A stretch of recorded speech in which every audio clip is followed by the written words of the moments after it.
Hello guys, Samsung M11 charging volt வந்து 0.7 slow charging. Problem solve வந்து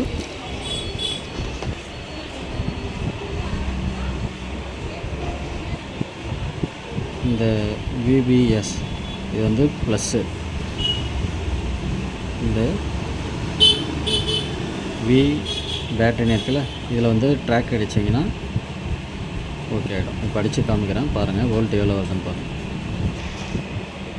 guys track அடித்தாச்சு. பார்த்தீங்கன்னா VBSல அந்தாண்ட ஒன்று, ஜி கிரவுண்டு பேட்டரியோட கிரவுண்டு ஒன்று கீழே இங்கே ஒன்று வச்சு ட்ராக் அடிச்சிச்சு. இப்போது ஆம்பு பார்த்தீங்கன்னா 1.8 ஆம்ப். Okay, problem solve. இந்தமாரி சிம்பிளாக பண்ணணுன்னா நம்ம சப்ஸ்கிரைப் பண்ணுங்கள், லைக் பண்ணுங்கள், நம்ம ஐடியா ஃபாலோ பண்ணுங்கள். Thank you friends.